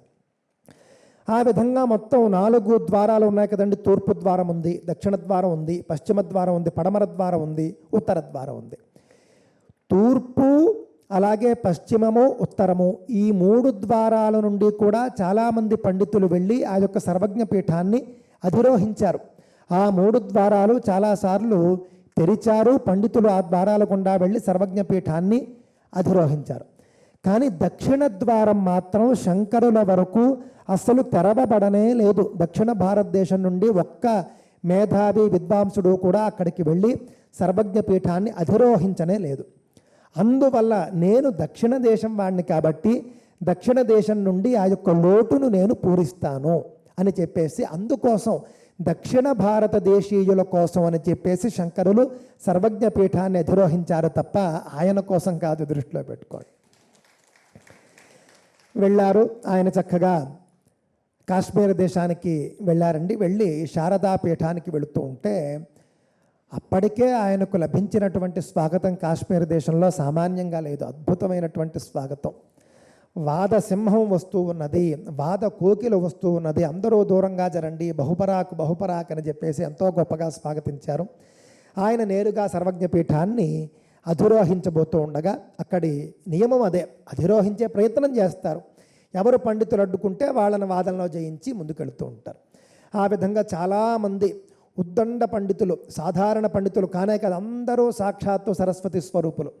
అలాంటి పండితులందరూ కూడా రకరకాల మతాల గురించి వాదనలు చెప్పి శంకరుల్ని దీనికి సమాధానం చెప్పు, దీనికి సమాధానం చెప్పు అని చెప్పేసి ఒక పెద్ద పరీక్ష లాంటిది చేస్తే అన్నింటికీ కూడా గొప్పగా సమాధానం చెప్పి వాళ్ళందరి మతాలను కూడా ఖండించి వాళ్ళతోనే ఆయన భేష్ శభాష్ అని చెప్పేసి అనిపించుకుని వాళ్ళందరూ కరతాళ ధ్వనులు చేస్తూ ఉండగా కాశ్మీర్లో ఉన్నటువంటి సర్వజ్ఞ పీఠాన్ని దక్షిణ ద్వారం నుండి శంకర భగవత్పాదాచార్యుల వారు అధిరోహించారు.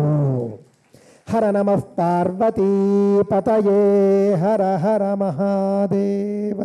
ఆ విధంగా ఒక దక్షిణ భారతదేశీయుడు సర్వజ్ఞ పీఠాన్ని అధిరోహించినట్లయింది. ఆ తరువాత శంకర భగవత్పాదాచార్యుల వారికి ఒక కఠిన పరీక్ష ఏర్పడిందండి. అధిరోహించేశారు, పండితులు ఎవరేమనలేదు. అది యొక్క సర్వజ్ఞ పీఠానికి అధిష్టాన దేవత ఎవరండి? సాక్షాత్తుగా శారదాదేవి. ఆవిడంది, ఆయన సర్వజ్ఞ పీఠంలో కూర్చోబోతూ ఉంటే ఆగాగు అంది. ఆగాగు అంటే అందరూ కంగారు పడ్డారు. ఇదేమిటి, మేమంతా అంగీకరించిన ఆగమంటున్నారు ఎవరంటే సాక్షాత్తు శారదాదేవి ఆగమంటోంది, అప్పుడే కూర్చోవద్దంటోంది. వెంటనే శంకరులు వినమ్రులై నమస్కారం చేసి ఆజ్ఞాపించు తల్లి అని చెప్పేసి కోరారు. కోరితే సర్వజ్ఞ పీఠాన్ని అధిరోహించడానికి సర్వజ్ఞత్వము అనేది ఏ విధమైనటువంటి ముఖ్యార్హతో, దాంతోపాటుగా పవిత్రత, సచ్చీలత కూడా ముఖ్యార్హత. నీకు సచ్చీలత ఉన్నది అని నువ్వు నిరూపించుకో అని చెప్పేసి శారదాదేవి అన్నదండి. ఇదేమిటమ్మా, నాకు సచ్చరిత్ర లేదంటున్నావా, నేను పవిత్రుణ్ణి కాను అంటున్నావా అని చెప్పేసి శంకరులు ప్రశ్నించారు. ప్రశ్నిస్తే శారదాదేవి అంది, నాకన్నీ తెలుసయ్యా, నువ్వు నేను చెప్పింది చెయ్యి, నీ యొక్క సచ్చీలతను నువ్వు నిరూపించుకో. సర్వసంగ పరిత్యాగి వయ్యి, యతీశ్వరుడు వయ్యి నువ్వు. ఆ సందర్భంలో ఉభయ భారతను ఒప్పించడం కోసం నువ్వు అమరుక మహారాజు యొక్క శరీరంలోకి వెళ్ళి ఆ విధమైనటువంటి కామశాస్త్రాన్ని పరిశీలన చేస్తావా? అంతఃపుర కాంతలతో నువ్వు శృంగార సంబంధమైనటువంటి వ్యవహారం అంతా కూడా చేస్తావా? నీకు సచ్చరిత్ర ఎక్కడుంది చెప్పు అని చెప్పేసి శారదాదేవి అంటుంది. అన్నప్పుడు శంకరాచార్యులు వారు స్పష్టంగా చెబుతారు, దోషము అనేటటువంటిది శరీరానికే తప్ప ఆత్మకు కాదు తల్లి. నేను సన్యసించింది ఈ శరీరంతో. సన్యాసం అనేది శరీరానికే, ఆత్మకు కాదు. ఆత్మకు అసలు స్వీకారమే లేదు, సన్యాసం ఎక్కడిది? కావున నేను సన్యసించింది ఈ శరీరంతో, నేను పుట్టింది ఈ శరీరంతో, నేను రేపు నశించేది కూడా ఈ శరీరంతో. ఆత్మ నశించదు. అదేవిధంగా ఆత్మకు ఏ విధమైనటువంటి దోషాలు కూడా అంటవు. నైనం చిందంతి శస్త్రాణి నైనం దహతి పావకః నచైనం క్లేదయంతి చాపః నశోషయితి మారుతః. ఎక్కడా కూడా అసలు అగ్ని దహించటం లేదు, నీరు తడపటం లేదు. నా శరీరాన్ని అగ్ని దహిస్తుంది, నీరు తడుపుతుంది, గాలికి శరీరం కదులుతుంది, కానీ ఆత్మ కదలదు కదా తల్లి. ఇవన్నీ నీకు తెలియనటువంటి అంశాల ఇవన్నీ కూడా.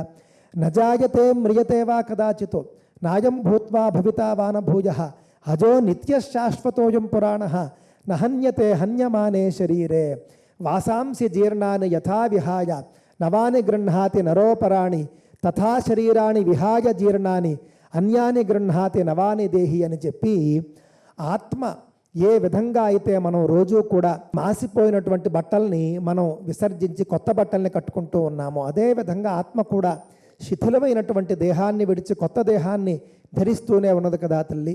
ఆ విధంగా ఈ ఆత్మ ఎన్ని దేహాలను ధరించిందో ఎవరికి తెలుసు? అది నీకే తెలియాలి. ఆ విధంగా చూస్తే ఎన్ని కోట్ల దోషాలు ఈ ఆత్మకు అంటుకుని ఉండాలి. ఒకవేళ ఆత్మకు దోషం ఉంటుంది అని కనుక నువ్వు చెబితే, కావున ఆత్మకు దోషం లేదు. నేను ఈ పని ఈ శరీరంతో చేయలేదు. నిజంగా కనుక నేను ఒక శంకరుడిగా శంకరాచార్య శరీరంతోనే నేను ఆ పని చేసి ఉంటే కనుక నాకు సచ్చరిత్ర లేదు, సచ్చీలత లేదు. అసలు ఈ సర్వజ్ఞ పీఠాన్ని అధిరోహిస్తూ ఉన్నది కూడా ఈ శరీరమే తప్ప ఆ ఆత్మ కాదు. ఆత్మ ఎక్కడా కూడా నిలబడదు, నిలబడే అవకాశం లేదు. ఆత్మ కూర్చుంటుందా, ఆత్మ నించుంటుందా? కావున ఆ విధంగా ఈ శరీరానికి ఏ విధమైనటువంటి దోషము లేదు. లోపదోషాలన్నీ కూడా పంచభూతాలతో కూడినటువంటి శరీరానికే. నేను అసలు ఆ యొక్క అపవిత్రత రాకుండా ఉండడం కోసమే నేను పరకాయ ప్రవేశం చేసి మరీ అక్కడికి వెళ్ళాను అని చెప్పేసి శారదాదేవికి ఆయన విన్నవించుకున్నారు అతి వినయంతో. అప్పుడు శారదాదేవి చెప్పింది, చాలా అద్భుతంగా చెప్పావు నాయన అని చెప్పేసి ఆశీర్వదించి, ఈ విషయాలన్నీ నాకు తెలుసు కానీ జనానికి తెలియదు, జనం కోసం అడిగాను నేను, జనం అంతా కూడా ఇప్పుడు నువ్వు చెబుతూ ఉంటే విన్నారు. రేపన్న నాడు సర్వజ్ఞ పీఠాన్ని అధిరోహించినటువంటి నిన్ను ఎవరైనా ప్రశ్నిస్తే అది నాకు అవమానం, నాకు బాధ కలుగుతుంది. అందువల్ల ముందే నేను ఆ ఇబ్బంది లేకుండా చూశాను. చాలా సంతోషం, అధిరోహించు అని చెప్పేసి ఆవిడ పైనుంచి ఆశీర్వదించిందండి. చక్కగా దేవదుందుభులు మ్రోగుతూ ఉండగా, సకల మంగళవాద్యాలు కూడా మ్రోగుతూ ఉండగా, విప్రులు పండితులు అందరూ కూడా వేద మంత్రాలు పఠిస్తూ ఉండగా, నకర్మణాన ప్రజయ అని చెప్పిందాక మేము చెప్పినటువంటి వేద మంత్రాలు పఠిస్తూ ఉండగా ఆయన సర్వజ్ఞ పీఠాన్ని అధిరోహించారు. ఆ విధంగా శంకరాచార్యుల వారి సర్వజ్ఞ పీఠ అధిరోహణ కూడా పూర్తయింది, ఆరోహణ పూర్తయింది. ఆ తరువాత శంకరులు షణ్మత స్థాపన చేశారండి. 6 మతాలను స్థాపించారు. ఎందుకు 6 మతాలను స్థాపించారు అనంటే కనుక ఆయన 72 మతాలు ఎడాపెడా ఉన్నటువంటి మతాలు అన్నింటినీ ఖండించేశారు, అయిపోయింది. కానీ వారు ఆలోచించింది ఏమిటి అనంటే కనుక, నేను ఆత్మజ్ఞానిని, నా వంటి ఆత్మజ్ఞానులు నా శిష్యులు కూడా, సరే బాగానే ఉంది. కానీ జనులందరూ కూడా ఆత్మజ్ఞానులు ఎందుకు అవుతారు? వాడు మొదట్లో వాళ్ళంతా కూడా సగుణోపాసన చేయాలి కదా, అంటే విగ్రహారాధన, రూపంతో ఉన్నటువంటి భగవంతుడిని పూజించాలి కదా. ఆ తర్వాత వాళ్ళు క్రమక్రమంగా నిర్వికారోపాసనకి వెళ్ళాలి కదా. కావున వీళ్ళంతా కూడా స్వరూప ఉపాసన, సగుణోపాసన అంటే రూపంతో పూజించడం దృష్టిలో పెట్టుకోండి. సగుణోపాసన చేయాలి అని అంటే కొంతమంది దేవతల్ని మనమే శాస్త్రీయంగా నిరూపించి చెప్పాలి కదా అని చెప్పేసి వేదం వ్యతిరేకించినటువంటి వేద సమ్మతమైనటువంటి 6 దేవతల్ని శంకరాచార్యుల వారు ప్రతిపాదన చేశారండి. వాళ్ళే పరమశివుడు, మహావిష్ణువు, సూర్యుడు, మహాగణపతి, అమ్మవారు, సుబ్రహ్మణ్య స్వామి. ఈ 6 దేవతలను కూడా ఎవరికి నచ్చినటువంటి దేవతలను వారు బ్రహ్మాండంగా పూజించుకోవచ్చు. వేద మార్గంలోని క్రమక్రమంగా అందరూ కూడా అద్వైత మార్గంలో ఆత్మజ్ఞానాన్ని పొంది మెల్లగా సగుణోపాసన నుండి దూరంగా నిర్గుణోపాసనకి వెళ్ళవచ్చు అని చెప్పేసి వారు దేశమంతా కూడా చాటి షణ్మత స్థాపన 6 మతాలను స్థాపింపజేశారు. వారి మార్గంలో అందరూ కూడా చక్కగా పంచాయతన పూజ ఇదంతా కూడా చేసుకుంటూ సుబ్రహ్మణ్య స్వామిని ఆరాధిస్తూ హిందువులు అందరూ కూడా నడుస్తూ ఉన్నారండి. ఆ తర్వాత శంకరులు అనుకున్నారు, నేను ఇంకా మరికొద్ది కాలంలోనే ఇంకా నేను బయలుదేరుతాను, ఈ శరీరానికి ఆయుస్సు పూర్తయిపోయింది, కావున నా మార్గాన్ని ముందుకు తీసుకువెళ్ళాలి అని అంటే కనుక భారతదేశంలో 4 దిక్కుల్లోనూ కూడా 4 శిష్యులు గట్టిగా నిలబడాలి, అప్పుడు మాత్రమే అది ముందుకు వెళుతుంది, లేకపోతే నాతో పాటు నా సిద్ధాంతాలు కూడా అదృశ్యమైపోతాయేమో అని ఆలోచించి ఏం చేశారంటే భారతదేశంలో 4 దిక్కుల్లోనూ కూడా 4 శంకర పీఠాలను స్థాపించారండి. అందులో మొట్టమొదటి ముఖ్యమైనటువంటి మన పీఠం మనం చెప్పుకోవాలి అంటే దక్షిణాంనాయ శృంగేరి పీఠం. ఆ శృంగేరి పీఠానికి సురేశ్వరాచార్యుల్ని పీఠాధిపతిగా ముందే ప్రకటించి స్థాపన చేశారు, మనందరికీ తెలుసు. తూర్పు పీఠం పూరిలో ఉంటుందండి, గోవర్ధన పీఠం అని అంటారు, అది ఋగ్వేద పీఠం. ఈ 4 పీఠాలు కూడా 4 వేదాలని రిప్రజెంట్ చేస్తూ ఉంటాయి, 4 వేదాలకు ప్రాతినిధ్యాన్ని వహిస్తూ ఉంటాయి. అందులో పూర్వపీఠం పూరిలో ఉన్నటువంటి అంటే తూర్పు భారతదేశంలో ఉన్నటువంటి పూర్వాంనాయ పీఠం గోవర్ధన పీఠం ఋగ్వేద పీఠం వారు స్థాపించారు. వారి శిష్యులు ఒకరు అక్కడ ఆచార్యుడిగా అభిషిక్తులయ్యారు. ఆ తర్వాత దక్షిణంలో శృంగేరి పీఠం, పశ్చిమాన ఒక పీఠం అండి జ్యోతిర్మఠము, అదేవిధంగా ద్వారకామఠము. ఈ 2 కూడా మొత్తం ఈ 4 దిక్కుల్లోనూ స్థాపించారండి. పూర్వాంనాయ పీఠమేమో సముద్ర తీరంలో ఉంటుంది, దక్షిణాంనాయ పీఠమేమో తుంగా నదీ తీరంలో ఉంటుంది, పశ్చిమాంనాయ పీఠమేమో మనం చూసుకుంటే మళ్ళీ సముద్ర తీరంలో ఉంటుంది ద్వారక, ఉత్తరాంనాయ పీఠమేమో హిమాలయాల్లో ఉంటుంది బదరి. ఆ విధంగా అద్భుతమైనటువంటి 4 పీఠాలు కూడా స్థాపించారండి. స్థాపించిన తర్వాత ఇంకా శంకరుల జీవితంలో మిగిలినటువంటి చిట్ట చివరి ఘట్టం ఏమిటండి, ఇంకా వారు ఈ శరీరాన్ని విడిచిపెట్టడం. ఎందుకు అనంటే పాంచభౌతిక శరీరం ఎప్పుడూ కూడా నశించవలసిందే, ఎవరిదైనా సరే పుట్టాడు అనంటే గిట్టవలసిందే. ఈ సందర్భంగా నేను ఒక ముఖ్యమైనటువంటి అంశం నేను మీ అందరికీ చెబుతాను, మీలో ఎంతమందికి తెలుసో నాకు తెలియదండి. పుట్టిన ప్రతి జీవి కూడా మరణిస్తాడు, కానీ కొంతమంది చిరంజీవులు ఉంటారండి. ఆంజనేయ స్వామి, మార్కండేయుడు, 7 చిరంజీవులు, 8 చిరంజీవులను ఉన్నారండి. అశ్వత్థామ, బలి, వ్యాస, హనుమాను, విభీషణుడు, కృపాచార్యుడు, పరశురాముడు, మార్కండేయుడు, వీళ్ళు 8 మంది చిరంజీవులు. మరి పుట్టినవాడు గిట్టక తప్పదు అని చెప్పేసి భగవద్గీత చెప్పింది కదండి, జాతస్య హి ధ్రువో మృత్యు, జాతస్య మరణం ధ్రువం. మరి వీళ్ళందరూ పుట్టారు కదా, ఆంజనేయ స్వామి పుట్టాడు, పాంచభౌతిక శరీరంతోనే పుట్టాడు, మార్కండేయుడు పుట్టాడు, పరశురాముడు పుట్టాడు. మరి వాళ్ళందరినీ కూడా మనం మరణం లేని వారు చిరంజీవులు అని మనం చెబుతూ ఉన్నాం, మరి వేదవాక్యం పనిచేయటం లేదు అని అంటే కనుక చిరంజీవి అనేటటువంటి పదాన్ని మనమంతా కూడా తప్పుగా అర్థం చేసుకున్నాము, దృష్టిలో పెట్టుకోండి. చిరంజీవి అని అంటే కనుక మరణం లేనివాడు అని కాదు అర్థం. ఈ తలనొప్పి అంతా కూడా ఇంగ్లీష్ వల్ల వచ్చిందండి. చిరంజీవి అనేటటువంటి సంస్కృత పదానికి ఇంగ్లీష్ వాళ్ళు చేసినటువంటి ట్రాన్స్లేషన్ ఏమిటంటే ఇమ్మోర్టల్ అని ట్రాన్స్లేషన్ చేశారండి. ఇమ్మోర్టల్ అంటే అర్థం వేరు, చిరంజీవి అంటే ఏమిటి, చిరం అని అంటే కనుక దీర్ఘకాలము అని అర్థం. చిరం దీర్ఘకాల ఇత్యర్థ అని చెప్పేసి, జీవ జీవి అంటే జీవించేవాడు. కావున దీర్ఘకాలం పాటు జీవించేటటువంటి వాళ్లకు చిరంజీవి అని పేరు. ఆ దీర్ఘకాలం ఎంత అనేది తెలియదు, సుదీర్ఘకాలం కూడా ఉంటుంది. మార్కండేయుడి యొక్క ఆయుష్ ఎంతో తెలుసునండి. మార్కండేయ మహాభాగ 7 కల్పాంత జీవన, 7 కల్పాల పాటు జీవిస్తాట ఆయన. ఒక కల్పం అంటే ఎంతండి, 432 కోట్ల సంవత్సరాలు ఒక కల్పం అంటే. 7 కల్పాలు 7 4 అంటే దగ్గర దగ్గర 3000 కోట్ల సంవత్సరాలు ఆయుస్సు మార్కండేయ మహర్షిది. అంటే 3000 కోట్ల సంవత్సరాల తరువాత ఆయన కూడా వచ్చిన చోటకి ఆయన వెళ్ళిపోతాడు. దృష్టిలో పెట్టుకోండి. చిరంజీవి అమరుడు కాదు. అమరుడు అనంటే కనుక మరణం లేనివాడు. అమర శబ్దానికి చేయవలసినటువంటి ట్రాన్స్లేషన్ ఇమ్మోర్టల్ అనేటటువంటిది. అమరుడు అంటే ఇమ్మోర్టల్, అంతేకాని చిరంజీవి అంటే ఇమ్మోర్టల్ కాదు. మరి ఆంజనేయ స్వామి వారి ఆయుష్ ఎంతండి అనంటే కనుక ఆంజనేయ స్వామికి సీతామాత ఒక వరం ఇస్తుంది. ఆ వరం ఏమిటి అనంటే కనుక రామనామము ఈ భూమి మీద వినిపించేంత వరకు నువ్వు భూమి మీద ఉంటావు అని చెప్పేసి సీతామాత చెప్పింది. ఇంత దారుణమైనటువంటి కలియుగంలో కూడా రామనామం మనకు వీధి వీధినా కూడా వినిపిస్తూనే ఉన్నది. కావున రామనామం శాశ్వతం కాబట్టి ఆయన కూడా శాశ్వతుడేమో మనకు తెలియదు.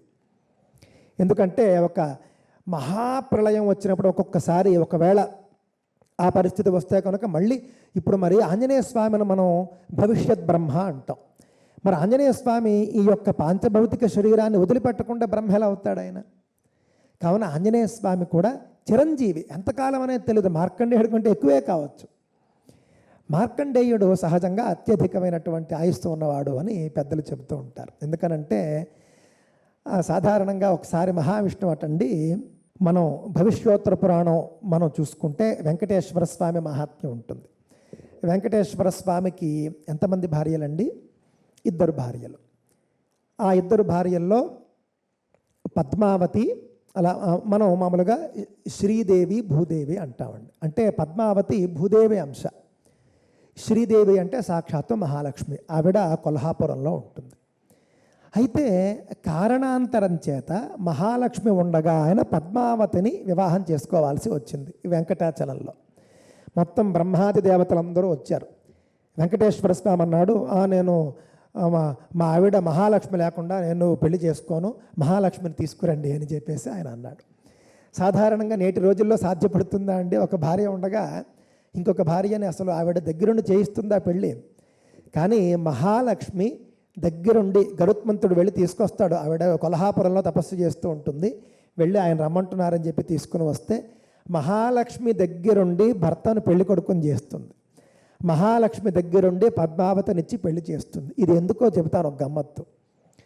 వీళ్ళందరూ దేవతలందరూ అంటారు, మేమంతా ఉన్నాం కదయ్యా, నువ్వు మళ్ళీ మహాలక్ష్మిని ఎందుకు రమ్మంటావు? ఆవిడ నిన్ను వద్దనుకుని వెళ్ళి అక్కడ తపస్సు చేసుకుంటూ ఉన్నది, ఈ పెళ్లికి ఒప్పుకుంటుందో లేదో తెలియదు అని అంటే బ్రహ్మదేవుడితో అంటున్నాడు మహావిష్ణువు, ఏమయ్యా బ్రహ్మదేవా, నీ ఆయుస్సు అయిపోతాయి, నువ్వు వెళ్ళిపోతావు.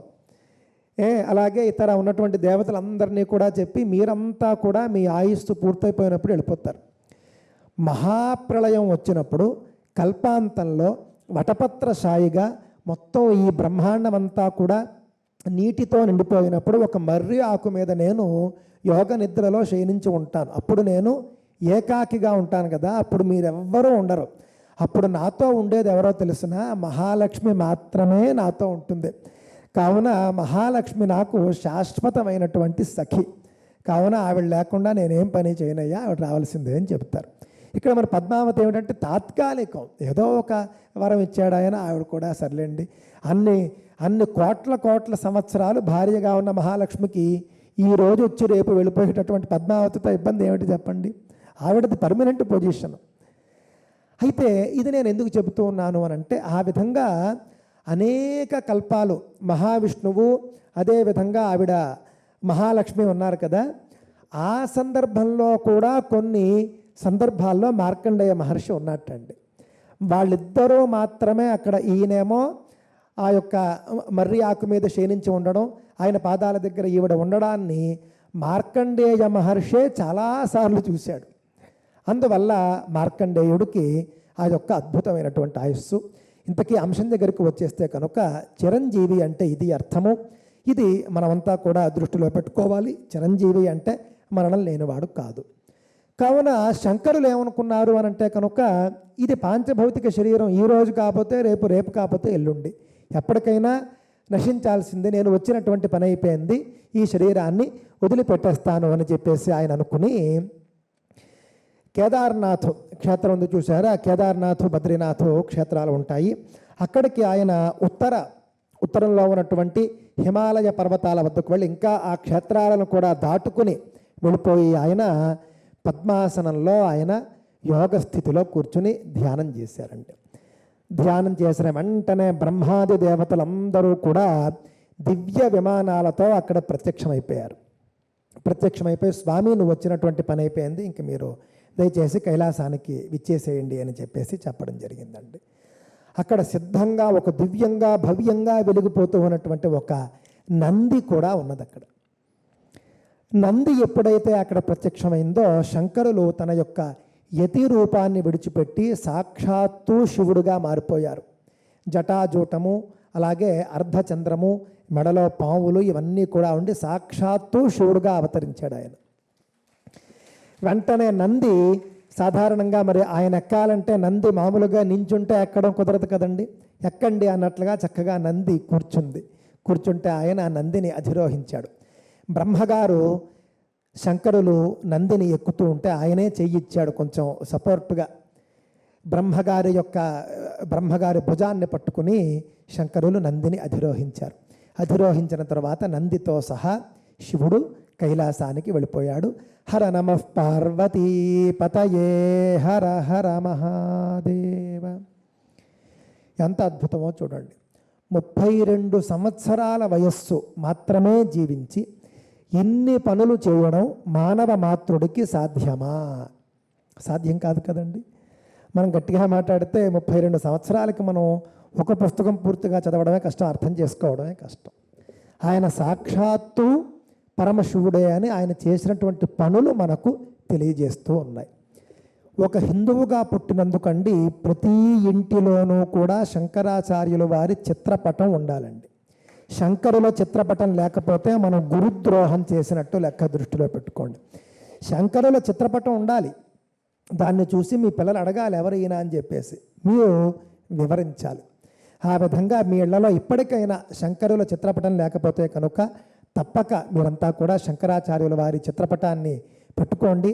మన నిర్వాహకులు కూడా అహం బ్రహ్మాస్మి ఫౌండేషన్, ఎంత అద్భుతమైనటువంటి పేరండి ఇది. దక్షిణామ్నాయ శృంగేరి పీఠానికి అనుబంధంగా నడుస్తూ ఉన్నటువంటి ఈ యొక్క ఫౌండేషన్ పేరులోనే ఆ యొక్క దక్షిణామ్నాయ పీఠం అన్నాం. దక్షిణామ్నాయం అంటే యజుర్వేదం, ఆమ్నాయం అంటే వేదం. ఆ యొక్క యజుర్వేద మహావాక్యమైనటువంటి అహం బ్రహ్మాస్మి అంటే నేనే పరమాత్మనై ఉన్నాను అని చెప్పి, అంటే అదే మన యొక్క లక్ష్యం. నేనే పరమాత్మనై ఉన్నానంటే అన్నీ మానేసి నువ్వు తింటే చాలు, నువ్వు పడుకుంటే చాలని కాదు. ఆ విధంగా మనం అనుభవపూర్వకంగా ఎప్పటికైనా తెలుసుకోవాలి అని అహం బ్రహ్మాస్మి పేరుతో అద్భుతమైనటువంటి ఫౌండేషన్ని శృంగేరి పీఠం స్థాపించి దేశం అన్ని చోట్ల కూడా ఈ యొక్క ఫౌండేషన్ ద్వారా ఆధ్యాత్మిక కార్యక్రమాలు చేయాలి అని చెప్పేసి సంకల్పించింది. అహం బ్రహ్మాస్మి ఫౌండేషన్ ముఖ్య సభ్యులు ఎవరెవరైతే ఉన్నారో, ముఖ్యంగా మనందరికీ తెలిసినటువంటి పెంటా రామచంద్రశేఖర శర్మ గారు మహానుభావులు, వారి సుపుత్రుడైనటువంటి పెంటా వశిష్ఠ కార్తికేయ శర్మ గారు, ఇంకా ఇక్కడికి విచ్చేసినటువంటి బ్రహ్మశ్రీ నగేష్ గారు కావచ్చు, నరసింహమూర్తి గారు కావచ్చు, వీళ్ళంతా కూడా మహాపండితులండి, సామాన్యులు కాదు.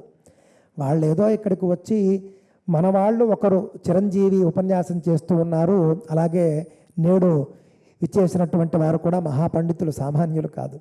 వీళ్ళంతా నన్ను ఆశీర్వదించడానికి వచ్చారు తప్పితే ఏదో నేనేదో చెప్పేస్తున్నాను వాళ్ళేదో వినేస్తున్నారని ఎవరూ రాలేదండి. వీళ్ళంతా మహానుభావులు. అలాగే పాపం సూర్యనారాయణ స్వామి ఆలయం ముఖ్య అర్చకులు, ప్రధాన అర్చకులు శ్రీమాన్ ఇప్పిలి శంకర శర్మ గారు 5 రోజులు కూడా వారు ఉపన్యాసం వింటూ ఉంటే నాకు చాలా ఆశ్చర్యం వేసింది. మన వాళ్ళు చెబుతూ వచ్చారు, వారు సాధారణంగా ఒక రోజు ఉండి వెళ్ళిపోతారండి అంటే నేను కూడా అయ్యో వారు రావడమే గొప్ప, ఎందుకంటే అక్కడ ఎంతో బిజీగా ఉంటారు వాళ్ళని అనుకుంటే వారు 5 రోజులు ఉండి నన్ను ఆశీర్వదించారు. బ్రహ్మశ్రీ ఇప్పిలి శంకర శర్మ గారు రావడం అంటే నేనైతే సాక్షాత్తు సూర్యాంశ ఇక్కడికి వచ్చిందనే భావించానండి. మానవ మాతృడుగా నేను చూడలేదు. మనమే గుర్తించకపోతే ఎవరు గుర్తిస్తారు చెప్పండి? శివుడి ఆలయంలో పూజ చేసేటటువంటి అర్చకుడు సాక్షాత్తు శివస్వరూపుడు, నారుద్రో రుద్రమర్చయేత్. విష్ణు ఆలయంలో పూజించేటటువంటి అర్చకుడు సాక్షాత్తు విష్ణుస్వరూపుడు. అదేవిధంగా సూర్యారాధన చేసేటటువంటి సూర్యుని ఆలయంలో ఉన్నటువంటి అర్చకులు కూడా సాక్షాత్తు సూర్యస్వరూపులు. ఇంకా ఇక్కడికి విచ్చేసి నన్ను ఆశీర్వదించినటువంటి పండితులందరికీ కూడా అనేక నమస్కారాలు తెలియజేస్తూ, సువాసిని స్వరూపిణులు చాలామంది ఇక్కడికి వచ్చారు, వారందరికీ కూడా అనేక ధన్యవాదాలు తెలియజేస్తూ అమ్మవారి యొక్క ఆశీస్సులు ఉండాలి అని చెప్పేసి కోరుకుంటూ, మహానుభావులు ఇంకా వెనక ఉండి విన్నటువంటి చాలామంది పెద్దవాళ్ళు ఉన్నారండి, వయోవృద్ధులు చాలామంది ఉండి వాళ్ళు కూడా నన్ను ప్రోత్సహించడానికి ఆశీర్వదించడానికి వచ్చారు. వాళ్ళందరికీ కూడా నేను నమస్కారాలు తెలియజేసుకుంటూ, ఎంతమంది వచ్చారు అంతమంది వచ్చారో అని మేము ఎప్పుడూ అనుకోలేదండి. వచ్చిన వాళ్ళల్లో ఒక్కడు మేము చెప్పినటువంటి అంశాన్ని నేర్చుకుని ఆచరించినా చాలు, ఒక్కళ్ళు నేర్చుకుంటే చాలు. 100 మంది రావక్కర్లేదు, 100 మంది మొత్తం ఆచరించాలని కూడా మేము ఎప్పుడూ కూడా అనుకోవట్లేదు. కానీ ఇక్కడ వచ్చారు చూడండి, శ్రీకాకుళంలో అన్ని పనులు మానుకుని ఇంతమంది వచ్చారంటే మీరే సనాతన ధర్మ ఉద్ధారకులు దృష్టిలో పెట్టుకోండి. ఎందుకు అనంటే ఒక మంచి మాట చెబుతుంటే వక్త శ్రోతాచ దుర్లభ అంటుంది శాస్త్రం. చెప్పేవాడు దుర్లభమే, వినేవాడు కూడా దుర్లభమేనయ్యా. కావున మీరు కూడా సామాన్యులు కాదు, ఇక్కడికి వచ్చి విన్నటువంటి వాళ్ళు కూడా సామాన్యులు కాదు. చాలా సంతోషం.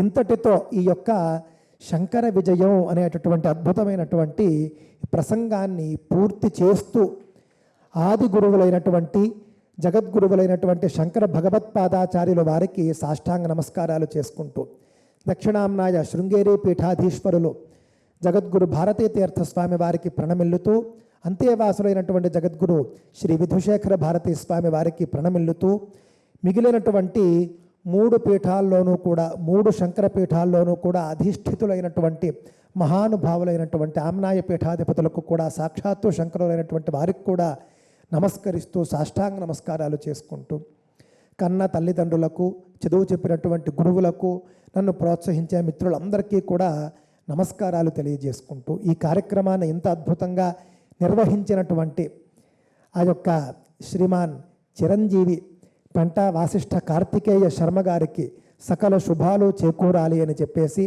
వారి తండ్రి గారి యొక్క అభీష్టం ఏదైతే ఉందో అది తప్పక త్వరలో నెరవేరాలి అని చెప్పేసి కూడా నేను కోరుకుంటూ, మొత్తం వారి యొక్క వంశం అభివృద్ధి చెందాలి అని చెప్పేసి నేను కోరుకుంటూ, ఇంతటితో నేను ఈ ఉపన్యాసాన్ని ముగించే ప్రయత్నం చేస్తూ ఉన్నాను. ఓం శృతి స్మృతి పురాణానామాలయం కరుణాలయం నమామి భగవత్పాదశంకరం లోకశంకరం. ఓం సహనావతు సహనౌ భునక్తు సహ వీర్యం కరవావహై తేజస్వినావధీతమస్తు మా విద్విషావహై. ఓం శాంతి శాంతి శాంతి.